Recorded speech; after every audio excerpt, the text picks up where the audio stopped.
이 펩타이드는 말이죠. 피부 속 콜라겐과 동일한 구조를 가지고 있기 때문에 네. 체내 흡수에 상당히 유리하겠죠. 예, 실제로 저분자 콜라겐 펩타이드를 섭취한 쥐를 24시간 하루 동안 관찰을 했어요. 네. 피부, 뼈, 연골, 힘줄 등이 우와. 콜라겐이 잘 흡수가 된 것으로 나타났습니다. 자, 그리고 한 가지 또 희망적인 것이 내 몸지기 분이 20대 때는 뭐 사실 피부가 별로 안 좋았다고 얘기를 했거든요. 네. 근데 꾸준한 관리로 피부가 개선이 된 건데, 자, 이 저분자 피쉬 콜라겐이 어떤 도움이 됐을까요? 네, 이 저분자 피쉬 콜라겐은요, 나이가 들수록 부족해지는 콜라겐을 흡수가 빠른 피쉬 콜라겐을 통해서 충전한 것으로 볼 수 있습니다. 네. 그래서 피부 노화를 막는 데 도움이 됐다고 볼 수 있는데요. 실제로 국내 연구 결과를 살펴보면 41세에서 58세 한국 여성에게 8주 동안 저분자 피쉬 콜라겐 펩타이드를 섭취하게 했어요.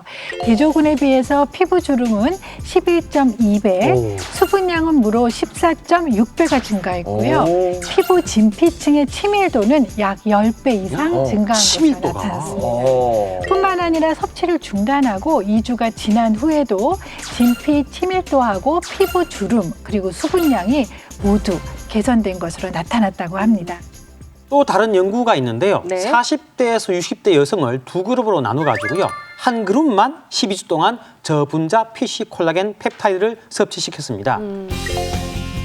저분자 콜라겐 섭취 결과 6주 뒤 피부 보습이 개선되었고 12주 뒤에는 대조군에 비해 피부 탄력이 증가하고 눈가주름은 감소하는 것을 확인할 수 있었다.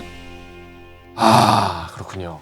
자, 오늘 주제인 피부 감기의 증상 중에 하나가 이제 가려움증이었는데, 이 저분자 피쉬 콜라겐이 건조하고 가려운 피부, 이거 좀 완화하는 데도 도움이 될까요? 요즘과 같은 환절기에는 가려움증이라든지 각질 그리고 피부에 건조함이 발생을 한다고 말씀을 드렸잖아요. 네. 그래서 그런 건조한 현상이 가장 대표적으로 손등이라든지 이런 팔꿈치라든지 발 뒤꿈치.